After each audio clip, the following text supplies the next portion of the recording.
Let's talk about the power of story. You're a voice actor. You're an entrepreneur. You're a VOPRENEUR. Welcome to the Everyday VOPRENEUR podcast, your guide through the business of voiceover. Having your voiceover demos easily playable and downloadable on your website is essential. The VoiceSam player lets you do that across any device and browser. There are also options for adding play buttons in your email signature, tracking your listens, and even putting videos in your demo player. Sign up now at voicesam.com/MarkScott and receive an instant $25 credit. For full details and to claim this offer, visit voicesam.com/MarkScott. The VOPRENEUR podcast. Hey, it doesn't suck. Not as funny as Conan. Not as cute as Seth Meyers. Not as smart as Colbert. But he's one of us, and that counts for something. Here's Mark Scott, the original Everyday VOPRENEUR. Hello and welcome to the Everyday VOPRENEUR podcast, your guide through the business of voiceover. I'm Mark Scott, the original Everyday VOPRENEUR, back with another episode filled with actionable, practical advice that is going to help you to grow your voiceover business. Now, I know that traditionally this podcast is focused on the business and marketing side of voiceover. That is the mission of VOPRENEUR, is to be your guide through the business and marketing side of voiceover. So this episode may seem a little bit out there, a little bit different, because we're going to be talking a lot about attitude, mindset, and narrative. But let me tell you something. Attitude, mindset, and narrative have a direct impact on the business and marketing side of voiceover. If your attitude, if your mindset, if the stories that you're telling yourself about these aspects of your business are not in the right place, you're going to struggle. That's why I teach this in the Voiceover Marketing Playbook, because I believe that it is essential to your success. And I have brought in a guest who is going to deliver. You're going to learn a ton from this episode. Get your notebook ready. Build a booth, buy a microphone, do some coaching, get a demo, sign with an agent, rake in riches in voiceover success. Sometimes I think that we think that is the process, all the necessary steps and components to make it in the industry. Alas, it is not always that easy. Why? Because we often get in our own way. We psych ourselves out. We struggle with imposter syndrome. We make up stories for why we can't do the thing. My guest today is able to bring a unique perspective to this subject. Not only is she a successful voice actor, but also a lead trainer with Tony Robbins, working at events like Unleash the Power Within. Welcome to the show, Andrea Hadhazy. Hello. It's good to see you, Mark. I should say hear from you, Mark, because I can't see you, but I'm hearing you. But I know what you look like, so you know what I mean. I'm really excited for this because I'm trying to think of how long ago it's been now. COVID has me all messed up. I have no concept of time now. But you spoke at a World Voices conference in Vegas once. Yes. And I felt like, obviously hindsight is 2020, but as I was sitting in your session, I was like, this should have been a mandatory session. Like everybody should have been forced. If you signed up for the conference, you have to come to this session, period. Because that side of things, what you talk about, what we're going to talk about today, I think sometimes people underestimate how important mindset and attitude is. So before we get into the thick of that, tell us a little bit more about what you're doing with Tony Robbins so that everybody can understand that, yeah, you're uniquely qualified to discuss this subject. Yeah. It's an interesting thing because I don't just work with Tony Robbins. I also work with one of Tony Robbins's other, live event coaches, teachers who co-teaches most of Tony's programs, and that's Joseph McClendon III. And I'm a trainer for Tony Robbins, which means that I am in charge of leading teams throughout live Tony Robbins events, whether it be his big events, which are UPW and Date with Destiny, also Business Mastery and Wealth Mastery and Life Mastery. So those are the 5 major Tony Robbins programs. I've also been a coach at his Platinum Partnership Business Mastery program as well. And, running a voiceover career is running a business. And with Joseph McClendon, I am a neuroencoding specialist, which means I'm a master of neuropsychology, way our brains work, way our psychology works, and I'm actually Joseph McClendon's crew director for his live events. So I'm uniquely qualified in many aspects of human psychology and why we do the things that we do in working for these basically giants in the self-help, personal development, and psychology industry. Makes sense. Tony Robbins he has a unique reputation, right? There are people that love him. Mm-hmm. There are people that think he's just a hack, right? And I will say, hands down, without question, I read Awaken the Giant Within. That was a life-changing book for me. I read Money Master the Game. That is the only reason why I have and continue to build a retirement fund today, because of that book. Like, people can say what they want about the guy, but if you do the things that he teaches, it works. And if you pay attention to the lessons that are in everything that he says, it works. And he's one of the big reasons why I have worked so hard on mindset, narrative, all of that sort of stuff. So I'm really excited to get into this, because I don't think people realize how much this matters and how much you need it. So let's start with, I'll never make enough money. It's a story, right? I never seem to book. That's a story. I can't be conversational. That's a story. I don't know how to do marketing. That's a story, right? On and on and on and on they go. So let's talk about narrative and the role that these stories that we tell ourselves play in our eventual success or failure. Yep. I mean, the way that you look at the story, everyone has a story of their life. Everyone has a story of their life, and that's constantly sort of running in the background of our life. And when you come to a Tony Robbins event or you learn these teachings, techniques, which is basically not, rah, pump up stuff, which is why people get turned off from him as a person, is that, everything is designed in his live events to sort of be fun. You're going to a rock concert. And within that rock concert over 4 or 5 days, you're going to be learning things that are going to completely change the way you look at your life and the way you look at how you've developed your life in a very unconscious way. And now you can decide, what do I want my life to be going forward? And, we even teach the 7 elements of a story. Like, basically, as if you're going to write a screenplay. Well, what are you the character in your story right now? And how do you want your ending to be? Because at this point in your life, there is a narrative. Maybe you weren't even the one who decided to write it. Maybe it was written by your parents. Maybe it was written by society. Maybe it was written by the people who raised you at a very unconscious level that you had to be a certain way. And then you're constantly telling yourself these same stories until they come true. And then you use it as proof. Well, this didn't go the way it was because I'm bad at math. And you've been telling yourself a story that you're bad at math your whole life. You're going to start being bad at math, to not prove yourself wrong. Because then you're like, you see, I'm just not good at math. Yeah. And it can be the same thing for voiceover. It's, I just don't book on this site. I don't book on this site. I don't book in this genre. I can't be conversational. Whatever it may be, you will never become a liar to yourself. But when you go through a process, with a Tony Robbins event, or you read a book, or any, self-improvement, even when you talk to a therapist necessarily, or sometimes even a friend, it's a way to sort of get yourself out of your own story and say, okay, well, maybe that's been my story up until this point. However, what do I want my story to be going forward? Do I want it to be the story of someone who accomplished despite incredible odds? Do I want to be the example of what's possible? Or do I want to be the warning of, oh, well, that was a tragedy? What kind of story do you want your life to have an ending of? There's so much self-sabotage that happens, and most of the time, we don't even realize it. And that's just because, like you said, we're following a narrative that maybe that narrative's been there since birth or whatever. I mean, I know for me, a big part of it was I worked in radio. I was never going to make more than 40 grand working in radio. So I was never going to make more than 40 grand. Or, neither one of my parents ever earned a lot. So I was probably never going to make more money than what they made, because that's all I ever knew, right? That was my frame of reference. And so that became a story that I told myself. And that ultimately became a story that I had to get over. It was time to tell a new story in order to open up the potential. I think that's the other side of this, though, right? Is that it's all choice. But sometimes we don't even realize that we get to make the choice. Yep. And it's all taking responsibility. And maybe right now what's happened to you is true. There have been tragedies. People have died. Someone had a heart attack. Someone was in a car accident. I have a disease. They might be true stories.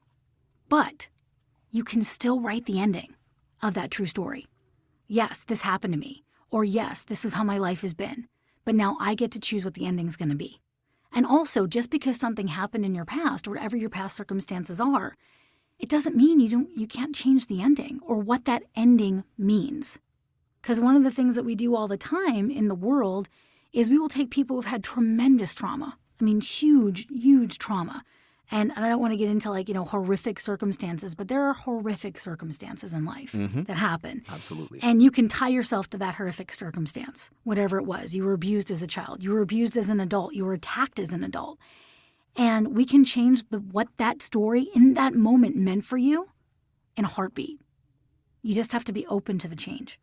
And that's a big part of it too, right? We're not trying to discredit any pain or trauma or past event that you have lived through and saying, that doesn't matter or whatever. It's nothing like that. But it's saying ultimately you get to decide where you go from here. I think that's why, I read a ton of biographies of successful entrepreneurs and business owners, and I've read a bunch of presidential biographies and stuff like that. And man, one theme that comes up over and over and over again is these people who started with nothing or started from nothing or started in a traumatic situation and somehow found a way to overcome it. Just always feels like that's, every movie we watch, right? It's the same idea. And so it goes to show you that it is possible to take these things that have happened and write a new ending. Yeah. One of the stories that we teach of, besides Tony himself, by the way, because if you look at Tony Robbins, he's a big, star right now, a celebrity, really founded the self-development industry as we know it now. The word life coach wouldn't exist without the man's work. Mm-hmm. And now everyone can just go online on Google and get a life coaching, certification. I'm a life coach, that kind of thing. So it's become this multi-billion-dollar industry because of him. However, we're talking about a guy who had 4 different fathers, who was destitute, was kicked out of his house when he was 13, and was living in the gym and in his car simultaneously while he was being a janitor in the middle of the night and going to high school during the day. And we're talking destitute, broke, poor. Worst situation you could have. His mother was an abusive alcoholic. And look what he turned his life into. Yep. He's 62 years old. He feeds over 1 billion people per year. Multi-billionaire, owns over 40 different companies, and still serves at a highest level unknown. You can not like his voice, you can not like his teeth, you can not like, how he teaches, but you can't take away the story. Yes. And the stories that are taught at his events are, very, very hard-hitting. You've got the story of Oprah. Oprah came from poverty, was abused, was, racially profiled, had every obstacle against her. And yet look at her, one of the most successful altruistic women in the world. And then you look at someone like Robin Williams, who went to Juilliard. And he won an Oscar not for being funny, but for being a dramatic actor, something that he wasn't known for, had everything. And regardless of the circumstances regarding his suicide, he still committed suicide. So you can be the top of the world and think you have everything, and yet there's so much pain inside. It's all the story that you're writing about what you want your life to be. So that's simple. Victim mentality. Let's just call it what it is, right? Victim mentality. Mm-hmm. It can be a challenge for so many people. We get to choose how we respond to circumstances, but we instinctively seem to respond negatively. So why do we see life as happening to us and against us rather than with us and for us? How do we change that particular narrative? That is the biggest thing that we start out teaching at events. And it's one of the biggest lessons I've heard. And it's basically understanding the way the world works and the way the world works right now. And, one of the things that I believe Tony is going to be long after he's gone, I don't think he's going to be known for being like the rah-rah guy who threw on all these events and wrote all these books. He's going to leave his mark on the world in his tenets of psychology. He studied all the great ones. We're talking about, Freud and, Gestalt and Grindler and Grindler and Bandler, the founders of NLP. And then he added on to it, which he calls his 6 human needs psychology. And if you look at the human needs psychology, there are 6 ways that every human being gets their needs met. The first is by being certain. You have to have a need for certainty. There's going to be food on the table. There's going to be a roof over your head. This goes back to whatever culture you're in, whatever language you're in, whatever evolution of the culture, whether it's people who are still living, in a primitive culture or even modern today with iPhones. You must be certain. Yep. You must also conversely have uncertainty, or what we call variety, because if life was the same every day, we'd be living in hell, not in heaven. Yep. If you had lobster dinner every day, you'd be bored after a while. And then on top of that, you need love/connection. And we say love/connection because we really want love, but we really are striving for connection. And that's so lost in today's society where everything is filtered through screens. We're double disassociated through screens, even with connection. And we must also have the need for significance, which means standing out and being special. We must be significant. If we're not significant, we're not special to someone or something, we don't get our needs met as human beings. We will not thrive as human beings. And the first 4 needs are what we call the needs of the human psychology. And the last 2 are truly the needs of the spirit, which are the needs for growth. We must always be growing or dying. That is a universal. I mean, the universe is growing or dying. And we must contribute beyond ourselves, or we feel completely unfulfilled as human beings. And when we look at our 6 needs, this victim mentality that permeates throughout our entire culture right now is because it is meeting 3 or more.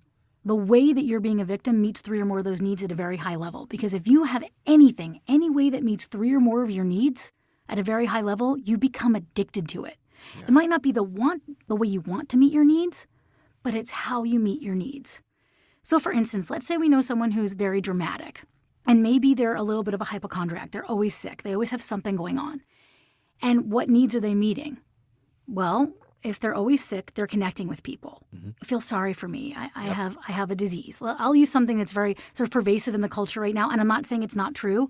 A lot of people are like, I'm gluten-free, whether they truly have celiac disease or not, right?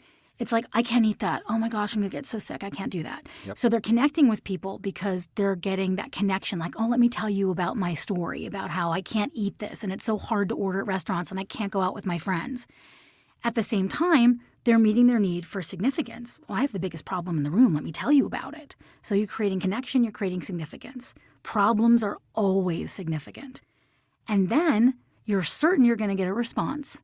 Mm-hmm. Right? You're certain it's going to, like, people are going to be interested. They're going to be like, oh, I'm so sorry. What can I do to accommodate you? And there's also a variety. What if it makes people connect with you? What if it gets someone mad? It causes this drama. So you're meeting all 4 of the base needs at an extremely high level just because you have a special diet, or you might have a, dietary or gastrointestinal disease. I'm not saying that the disease isn't real, but what I'm saying is all of a sudden you're meeting all 4 of those base needs at a very high level. And that can be anything from commenting on Facebook, from, running a thread on Twitter, by getting all this political divisiveness. It meets all those 4 needs at a very high level. It's just a negative vehicle to meet those needs.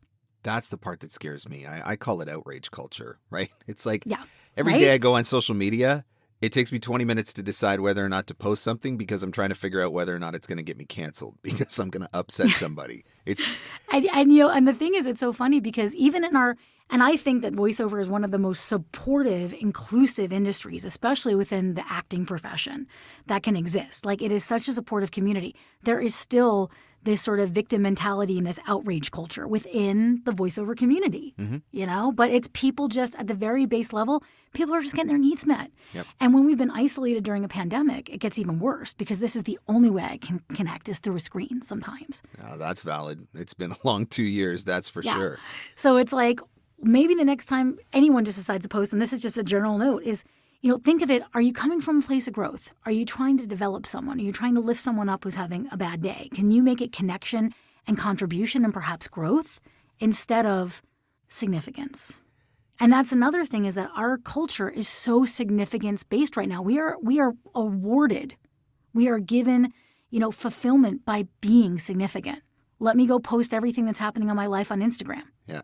And let me go check the likes. If I don't get enough likes, then I don't feel good.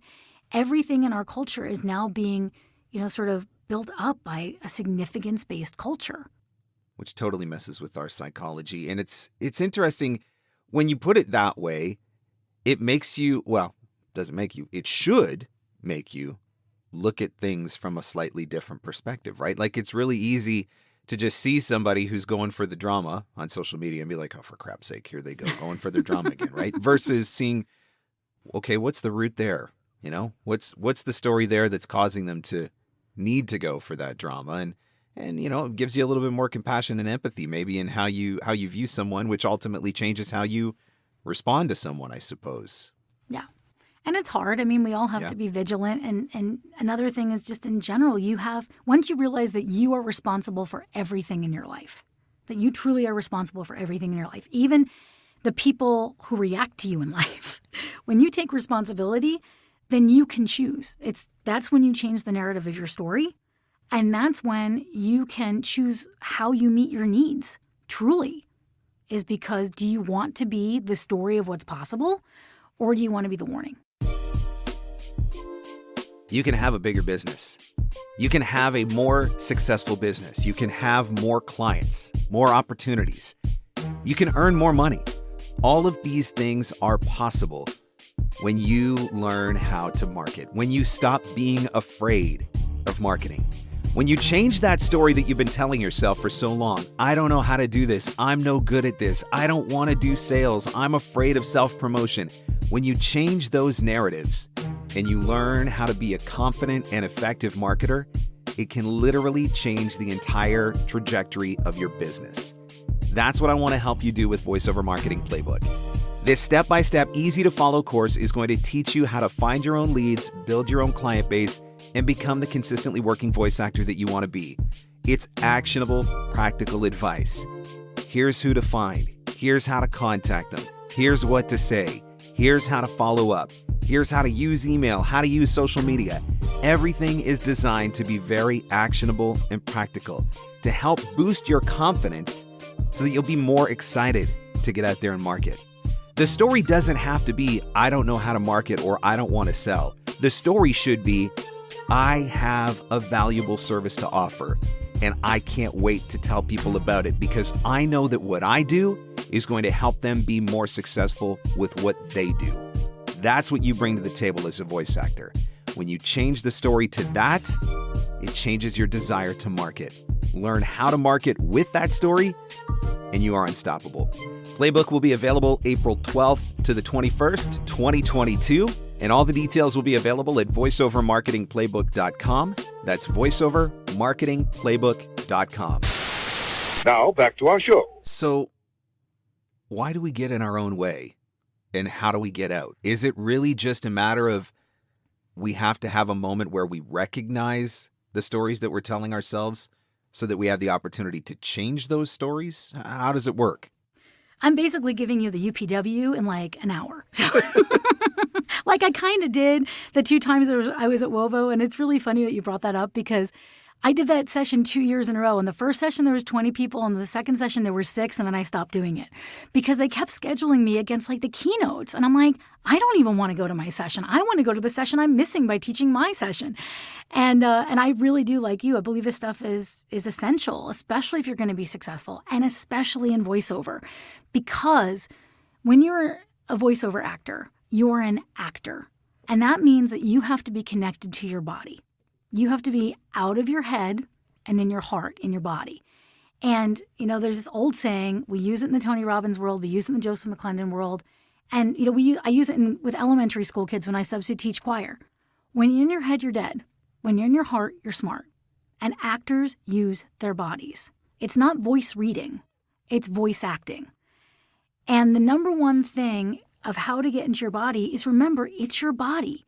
The state of everything in your life is your physiology, is your body, is muscle memory. How do we get good at reading scripts? You get good by practicing so that when you read the words after you've done it 1,000 times, all of a sudden you can look at a commercial and script and go, I know what character I'm using for this script. You don't have to do 25 minutes of script breakdown.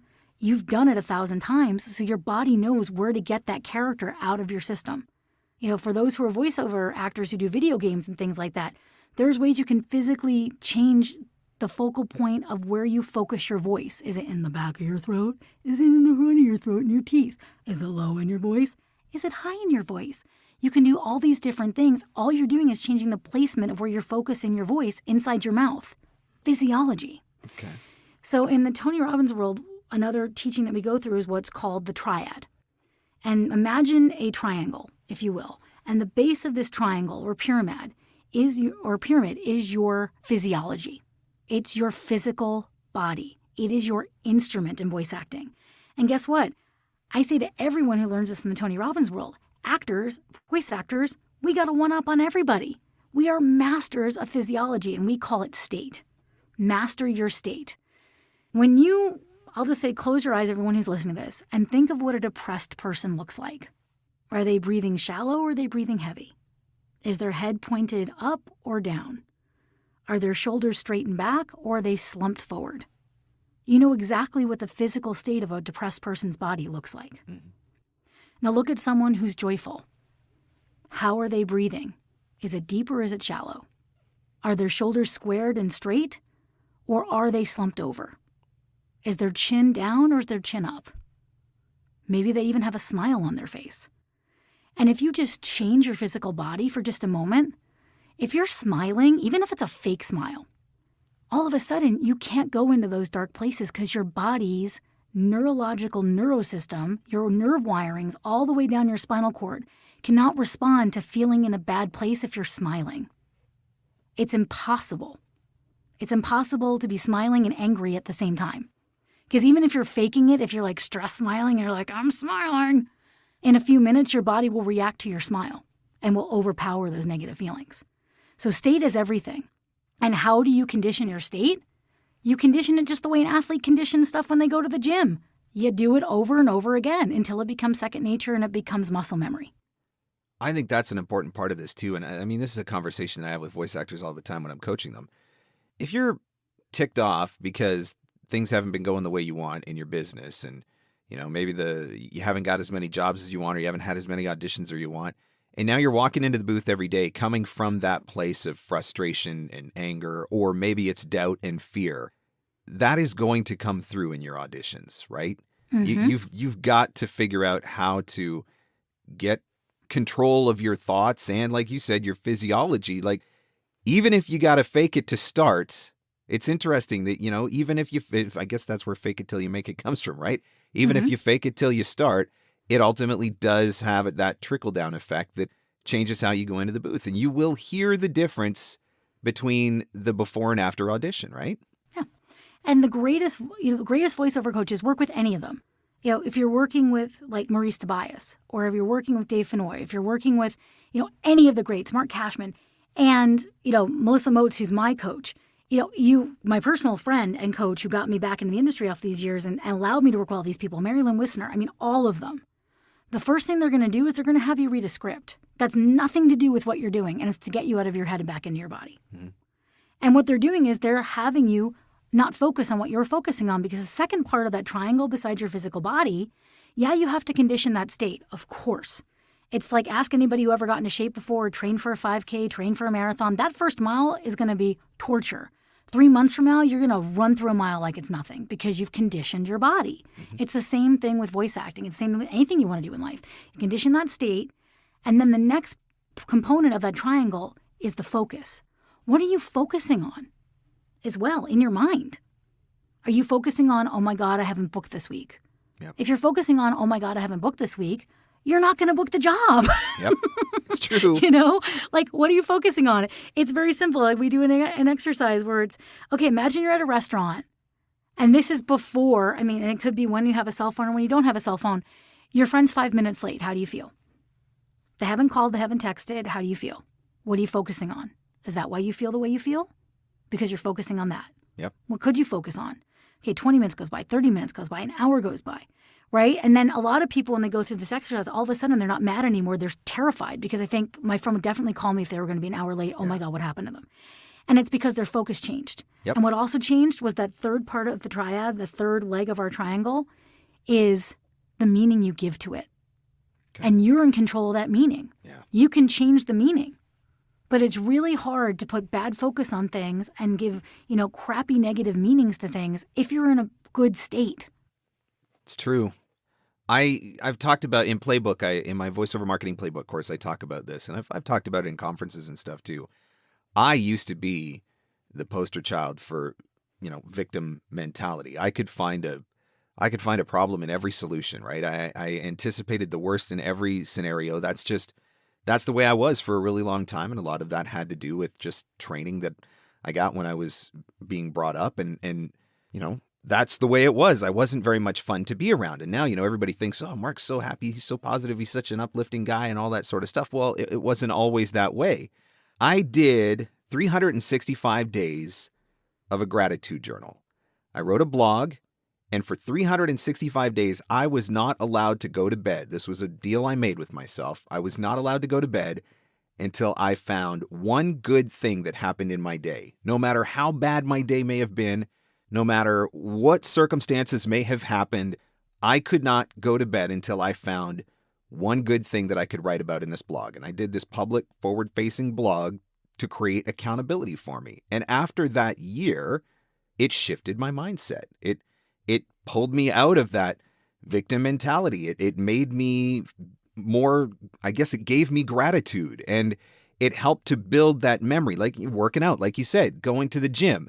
We understand this stuff. We understand that mindset matters, but we still struggle with it so much. Like when I tell somebody, write a journal for a year. I'm not writing a journal for a year. There's got to be an easier way, whatever it is. Why do we struggle with it so much? Because we're not conditioned. It's that simple. What you did is you conditioned yourself to have an attitude of gratitude. And anger and gratitude cannot exist simultaneously. You can't. Right. You can't have stress and gratitude. You can't have anger and gratitude. You can't have stress and gratitude. When you're in a state of gratitude, it's one of the highest frequency vibrating states that a human being can exist in. The aura, I'm getting a little crunchy granola here, but one thing that I will tell you is the more you're in personal development and psychology, the more spiritual you become. Yeah. Because you realize it's all connected. It's true. Because if you're connected to your body, guess what? You're also connected to the highest form of you, which is your soul. Mm-hmm. So getting from that, if you're in a state of gratitude, you completely rewire your nervous system. And that's what you did, not even realizing that you were doing it, which is why we say, and people I've worked with, just write 10 things every day that you're grateful for. Start the day by that. Just 10 things you're grateful for. And sometimes it's a struggle. Sometimes you have to go, the sky's blue. Okay. But in the beginning, it's hard. And then there's going to be a shift. And when that shift happens, you never want to go back to the old way of life. Yeah. You've become conditioned. It's just like I said, it's conditioning. You can tell the people who come to the gym and they're not conditioned because they do 3 sit-ups and they're done. Mm-hmm. But guess what? You do 3 sit-ups today and you do it every day for a week. Week 2, 3 sit-ups can be nothing. You can do 5 easily. Yep. And you just build on that. And it seems like it's work because guess what it is? Yep. You're not conditioned. It's going to be work. However, you have to be compelled by such an amazing why that you're not going to give up when that conditioning is hard. It's like running for a marathon. Nobody runs a marathon just to say, hey, I'm going to do something difficult today. It's either to prove themselves they can do it because they've never done something like that before, or they get recruited by a friend to raise money for a charity. Mm-hmm. That's usually how most people get into marathon running. Yep. And it's, a lot of times it's when it gets difficult and the training gets difficult, it becomes one of 2 answers. Is one, I don't want to embarrass myself and fail. I don't want to let myself down. Yep. And then it's, I don't want to let these people down because they're counting on me to raise this money. They're counting on me to go through this finish line, or my friends are counting on me to show up. Whatever that why is, that's why accountability groups are so important, yes. Mastermind groups, because they keep you accountable and they reconnect you to your why when sometimes you're not connected to your why. Because we're human beings. We're not going to get connected to our why sometimes. And, even Tony Robbins himself and myself, we have bad days. Heck yeah. We want to sleep in. We get angry at people. We get mad. Yep. The thing is to condition yourself that when those things happen, it happens once. It doesn't happen, I'm going to sleep in today and I'm going to sleep in every day this week. Or, let that bad feeling pass. 5-minute rule. 5-minute rule and it's done. I think that was the big difference for me was I recognize it now, right? Before, I didn't recognize it because it's how I lived every day. I was just miserable. Now that I have shifted my mindset, when something happens that, didn't go my way or, something, bad circumstance or whatever, and I see that starts to creep in, I can recognize it and I can choose to respond to it differently. And I think that's a big part of it, right? I'm very honest about the fact that, look, I seem like a happy guy on the internet, but hey, I have bad days too. I get upset with my kids. My wife and I argue. I don't book jobs, whatever. And I'm pretty transparent about all of that. So it's not like it's this is the lifetime permanent fix and solution. It's still something that I have to consciously work at every day, but I can tell you that it is a much happier place to exist. Yeah. 100%. And I laugh that, there's a reason why I was recently, as you know, I was recently promoted to trainer. I've been serving as a senior leader at Tony Robbins live events for 6 years. And I was a participant for, my first event was back in 2005. So we're talking 15 years of being in the environment, and now I'm a trainer. And it only happened because of COVID. And the reason why it happened during COVID is because I was able to serve at 20 events a year. And the growth that I had during that 2-year period was exponential and in a very fast way because I was able to serve as much as I could because of COVID. If I was traveling around the world and having to save money to go on flights and to go to events, it wouldn't have happened as quickly. Would have happened? Yes. Would have happened as quickly? No. And I was completely immersed. So these things happen on a higher scale the more you immerse yourself. I mean, if you want to dive into voiceover, you need to immerse yourself to be successful. When people tell me they're doing like 3 auditions a day, I'm like, well, okay, but it's a numbers game. Yep. You're not going to be successful doing 3 auditions a day. And it can be hard now. There's so many disruptions in our industry. And are those stories that are true? Yes. How many millions of people joined the voiceover industry when everyone was at home? Yep. My mixer broke and I had to wait 3 months for a mixer to show up because they were sold out because so many millions upon millions of people worldwide decided that they were going to get into voiceover when the world was shut down. So do we have an unbelievably competitive industry right now? Yes. Is it a story? Yes. Is it a true story? Yes. Cool. What are you going to do about it? Yeah. So are you going to sit there and go, oh, poor me, I can't do this? Or are you going to change your approach and figure out a new way so that you can be disruptive? Or are you going to be so amazing at what you do and how you do it that no one's going to ever be able to ignore you? It's interesting that you say that, specifically talking about so many new voice actors coming into the industry, because doing the coaching that I do, I can't tell you how many times I've sat in a session and listened to a talent who's in a slump blaming the influx of new voice actors. And that, this is the reason why, and the competition's so much higher. And I'm like, wait a minute, you've been doing this for how many years? And you're telling me that somebody that got the bright idea to become a voice actor, a month into a pandemic, they are now your direct competition and they're the reason why you're not booking. And I don't think that's probably it, but it becomes a convenient excuse. It becomes a story, and tell it to yourself long enough and you can derail your career. Yeah. I mean, and are there going to be those people who are hiring voice talent who's going to go for the bottom of the barrel, is going to go for the cheapest person with their lowest bid, even if they're not that good? Yes, of course that's going to happen. But is that the career you want? Absolutely not. Is that the career that you want? Is that the life that you want to design for yourself? And it can be hard. And I understand that because I've been there too. I was there during the pandemic too. Guess what? It was hard.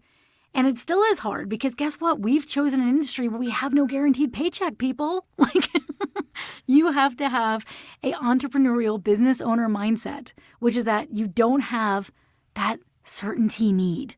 You don't know what your pay is going to be at the end of the month. You don't, because you're a freelancer. Yep. In the Tony Robbins world, at Business Master, we don't even consider voiceover a business because you've bought yourself an expensive job.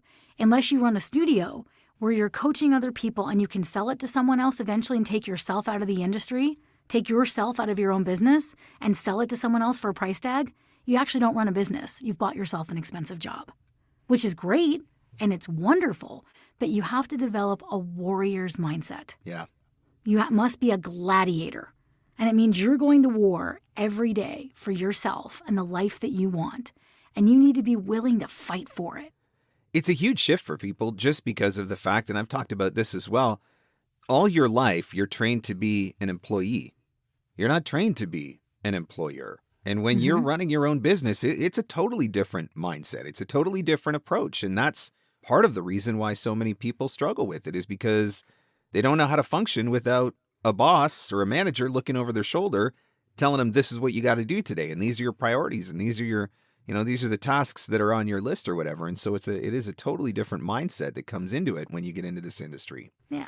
And it's also, as you said, you read Money Master the Game and you set up asset allocation, you set up a retirement plan. People who have not become good at numbers yet, as we like to say, I love spreadsheets and the spreadsheets love me. Just say that to yourself until you believe it. Just fake it until you make it. You have to become comfortable. Yeah. I mean, if you're going to run your own business, you got to understand spreadsheets. But I think part of the reason that a lot of people, and this is just my hallucination, that they struggle in doing what they need to do in voiceover is because there's this underlying fear, that uncertainty of what am I going to get paid and how am I going to pay my bills drives you. Yep. And it can drive you into paralysis analysis, getting into your head, not your heart, instead of driving you to keep making that money so you never have to worry about it. Yeah. So that you've got a retirement fund set up, that you've got things automated, that you have that security, in the background, your emergency fund, and you're ready to go. Because the more comfortable you can get with being uncertain, with being flexible, the happier you will be just in life. Yep. You're never going to be upset when the plane's delayed. You'll be like, okay, I get to read another 4, chapters on my book before I, have to put it away or whatever it is. You're like, okay, the plane's delayed. I'm not going to get angry. This is just what happens. Planes get delayed. No big deal. Uncertainty, flexibility. Okay. Yep. Doesn't mean that those feelings are going to come up, but that's the whole life of a voiceover actor. It is every day. You don't know what auditions are going to come in. You don't know how many are going to come in. You don't know what the deadlines are. You don't know what clients are going to call you. You have to become a warrior and also be exceedingly flexible. Go do some yoga. You mentioned a couple of minutes ago, and it made me laugh because it's so true. You talked about a little bit about, when you get into talking about the energy and the vibration and all of that sort of stuff, and it starts to get a little bit of, it sounds like new age voodoo or something like that, right? Yeah, it's the woohoo stuff.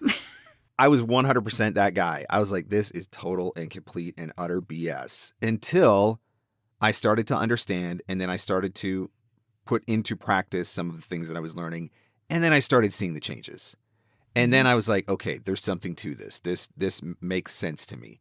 But let's clear up one other thing, and I want to touch on one of my favorite Tony Robbins things outside of mindset and narrative.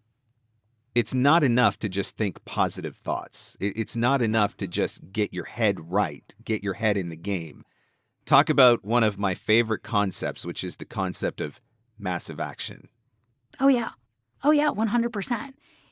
And I'll tell a story. And this is something that everyone in the Tony Robbins world knows. You know that movie that came out years and years ago, and there was the book, The Secret? The law of attraction. Yes, we're all going to get Ferraris. Yes, we're all going to get Ferraris. And hey, I was a big proponent in the law of attraction. I was a huge Secret fan. I was one of the first people to receive it while I was working for a financial company back then, right? Yeah. And I will tell you, I was a law of attraction junkie. I still am to this day. Only I do something a little bit different than that, which I can get into at another time. But he was one of the people that Rhonda Byrne went to interview, and he said, absolutely not. I'm not gonna support this movie. I don't support this. And she goes, well, why? And the reason why is because he goes, everything you're saying is true, except you're missing the biggest part, taking action. Yes. Because you can sit there and meditate and say, as he makes a joke about it. He's like, you'll sit there and you'll look at your garden and be like, there's no weeds, there's no weeds, there's no weeds. And you can do that every day. But if you don't go and pluck out those dang weeds, you're not going to get anywhere. Yep.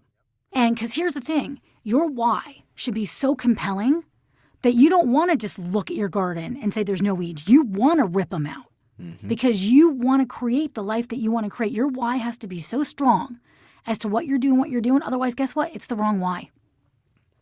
It's the wrong why. Absolutely. Why are you here? Just to make money because you think it's easy? Yeah. Being a voice actor is not easy. No. It is one of the hardest jobs. And I know people are like, oh my God, I can't believe you said that. It's not just sitting there reading in front of a microphone. When people hire us, think that's what it is?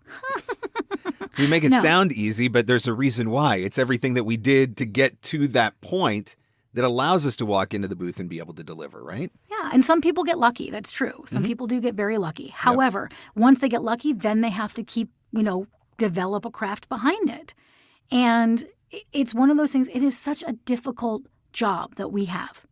And my friend of mine just laughed at me once, and because he was an actor in Hollywood, and he's like, you don't sit there and, do your process and do your background. And I'm like, who's got time for that? Yeah. Like, I'm a professional. I was like, I will think, like, who am I talking to? What's the motivation of the script? What's they trying to convey? Okay, and what character have I developed over time am I going to use for this script? And I will do 3 takes max, and I do not joke on that. I do 3 takes max, because it's more than 3 takes, then it's rehearsed, and then it sounds like I'm reading. Yep. So this is what I do, and he was, dumbfounded. Like, he was dumbfounded. And then a mutual friend of ours who's a professional opera singer, he was my assistant for a while before COVID opened up, and now he's back, traveling the world as a very, very highly respected and in command tenor. And he was my assistant, and he edited my audio. And he every day would just come up the stairs and be dumbfounded. He's like, how did you do that so quick? I'm like, what do you mean? He's like, you did 12 characters in an hour. And it wasn't like I was doing character voices. It's my voice. It's just a different character. It's a different tone, a different feel, a different cadence. It's what fits the script. Yep. And I said, years of practice. Yep. But we're masters. The one thing we don't ever have to do is memorize anything, which is awesome. But we still have to do the craft.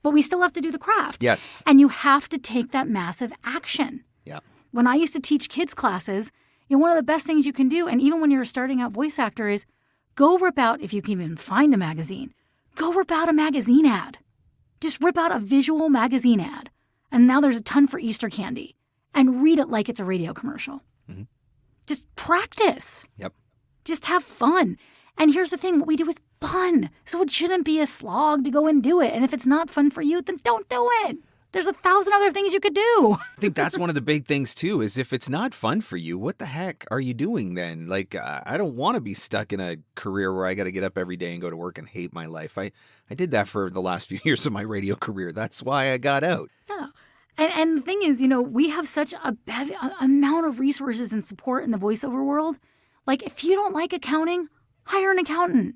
If you don't like billing people and invoicing people, say, you know what? This is my goal. I'm going to make this amount of money this month because that way I can hire someone to do my accounting because I don't want to do it anymore. Which becomes part of your why, right? Yeah. And I know it sounds common sense, and people are probably listening to this and going, oh my God, they're making it sound so easy. Like, ha ha ha, it's not that easy for me. True, because you're not conditioned yet. Yeah. But when you put in the work and when you condition yourself and you stop your thoughts, you get into state, you get your body in a peak state. And, it's a Tony term, but the number one thing I do with my clients, I'm like, make a list of jam songs. The easiest way to get into a good mood is listen to a playlist of your favorite songs. Mm-hmm. Do it before you get in the booth. Even if it's a dramatic script, who cares? If you're in a good mood, you can turn that drama into magic. Yep. It's like, this is fun. It's not work. This is where the vision board came in for me, which was one of those things that I thought was complete, new age voodoo garbage. But the first time that I did it, and I made myself sit down and think about what are some of the things that I'm working towards this year, right? And there were some travel goals that I had set for myself, and a new vehicle was on there, and I needed a new computer for my studio and all that sort of stuff. And so I built out this vision board with all of these different things. That became my why. Every day when I came into the booth, it wasn't about, I got to send so many marketing emails today, or I got to do so many social media posts today, or I got to do so many auditions today. It was, I'm working towards these things, and I'm excited about that, and I can get excited about that, and I want to do whatever I have to do to make those things become reality. And ultimately, that is what happened. Understanding your why, having the right why, is so vital to all of this, I think. Yeah. And Mark, I have a question. Did you write down what you wanted every day, or you just looked at the vision board? I just came in and I had a vision board. I had it hanging on the wall in my studio. I had it set as the wallpaper on my computer. I had it set as a wallpaper on my phone.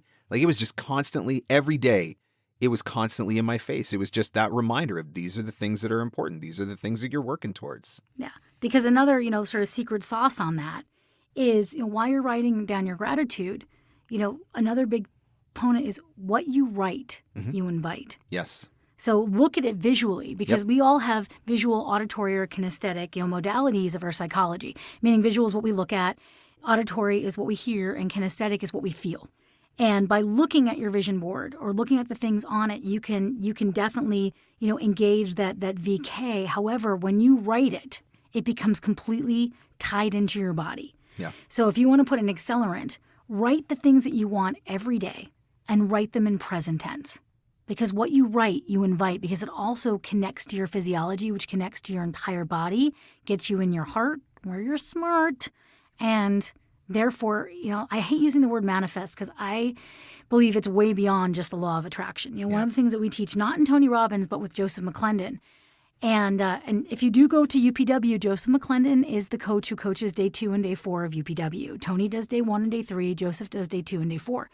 And Joseph also teaches Leadership Academy, which is the trainers is how people become senior leaders and trainers in the Tony Robbins environment. They have to go to Leadership Academy. Joseph McClendon is the head trainer emeritus. He's number 2 in the company after Tony himself. And, his Neuroencoding Institute, which I'm certified in, his crew director, it's beyond attracting. It's beyond the law of attraction. The law of attraction is just one of 21 laws. And we're talking about magnetization. And we're talking universal laws like gravity. Gravity is a law of magnetism. Yep. It's how, things stick to the earth as the magnetic iron core of the earth rotates. We're talking about things that are in the law of physics, not woohoo. Not woohoo out there, la la la. It's really true magnetism. And the law of attraction is a law of magnetism. And the difference between the law of attraction and the law of magnetism is, and here's a little secret sauce for all you voice actors out here listening, what you are attracted to is also attracted to you. That's the law of magnetism. So maybe there is something that you've been going for, but you've only been half-hearting it. You've only been, not taking that massive action towards it. And when you take that massive action towards it, if it what's truly meant for you, it's just as much attracted to you, like a magnet. It'll come right to you. Just a matter of time. And where that sounds like, where somebody's going to say that that's like New Age voodoo. If you say work begets work, everybody's like, okay, well, that makes sense, right? Yeah. When you're booking, you keep booking because you're in that headspace, right? And you feel positive and you go into the booth with the right attitude. When you're not booking and you go into panic mode or you go into fear, what happens? You keep not booking, which is what? It's magnetism. It's you turn the magnet over and now you're repelling what you want, basically, because you're not in alignment with what you truly want. You're not in alignment with producing good work. Yeah. And you can't be in alignment when you're fearful. You can't be in alignment when you're feeling like it's a slog or it's a job or it's hard and I know this sounds ridiculous, but if you've been to some, coaches, like there's the Voice Whisperer out in LA or you've been to Maurice, they'll basically sit down and they'll do a counseling session with you. Oh yeah. You won't even act. You'll sit there and do a counseling session with them to get back into the right mindset. Yep. And that's why it's so important to really think about, and be about, because it becomes more than just doing. After a while, that doing becomes being.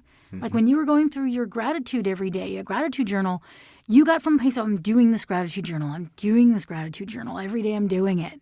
And then a switch will flip somewhere in the back of your mind where all of a sudden it comes from doing into being. And when you become what it is that you want, it's never a slog. Yep. And if you go through a rut where you're not booking, instead you just kind of shrug your shoulders and go, I don't know. I did the best I could do today. I rocked that read. They just went with someone else.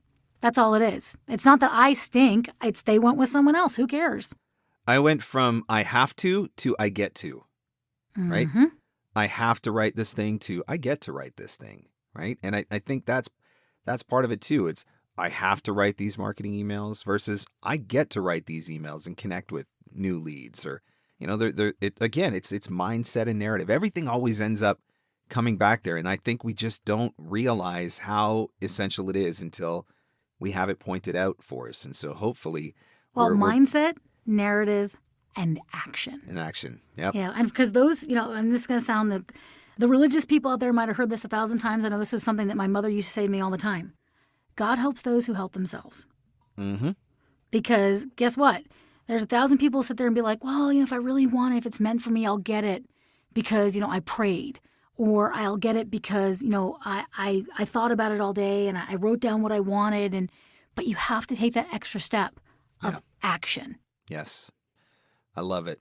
We have covered a lot. We've covered mindset. We've covered story. We've covered the importance of finding your why, taking that massive action. But let's just kind of break this down, summarize a little bit.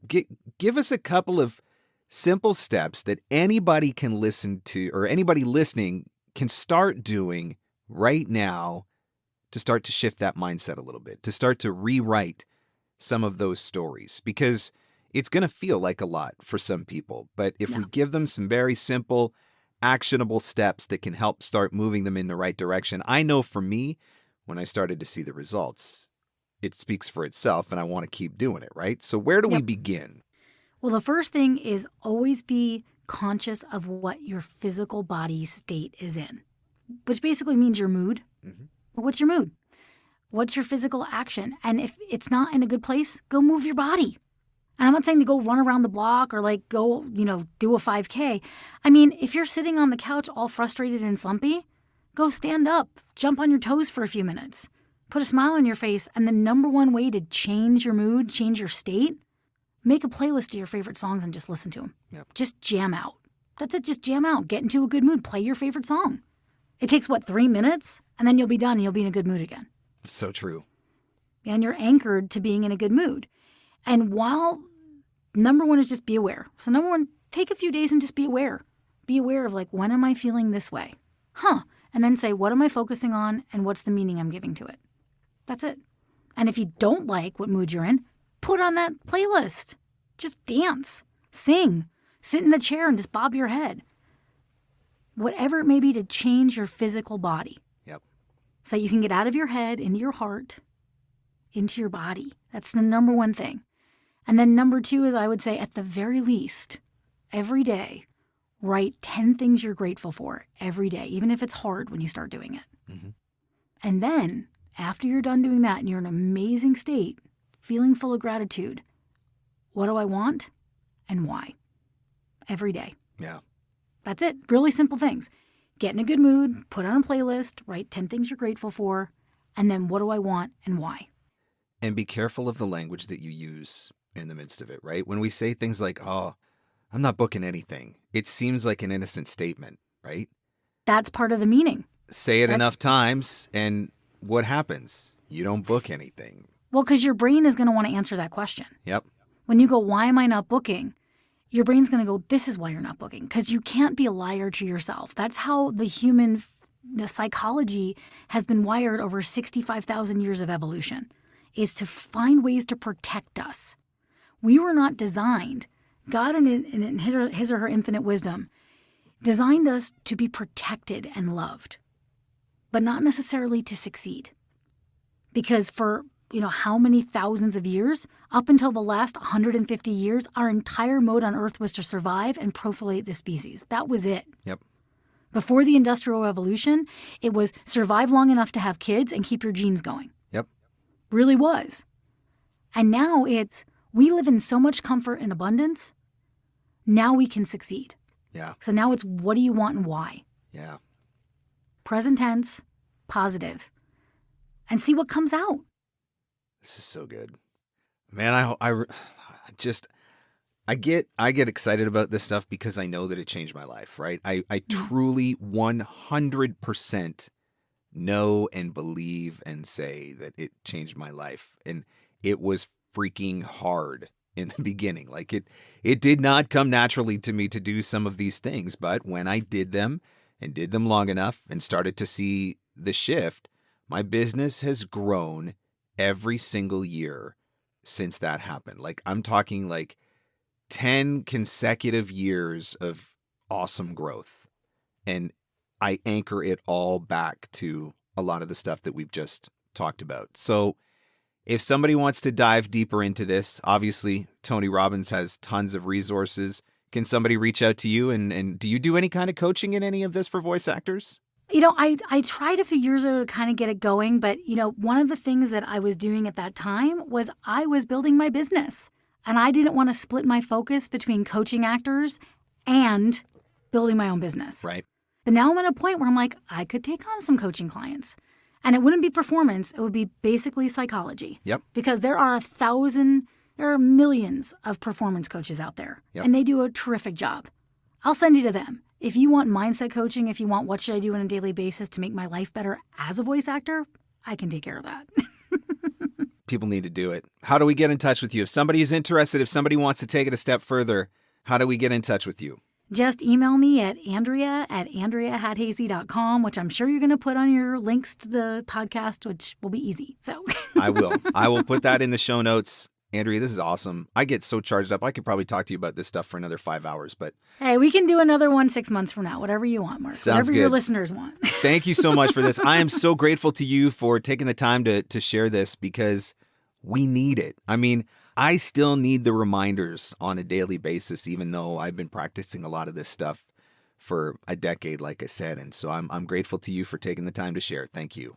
You are welcome, Mark. And good luck to all you guys out there. Trust me, everything you want is just steps away. When you recognize that you have the power to change your story, it will change your life. When you realize that all of those things that have happened to you in the past, those stories that you have lived in the past, when you acknowledge that they can be changed, that you can decide to write a different story, that you can decide to create a different narrative, it will change your life. And I know because I've done it.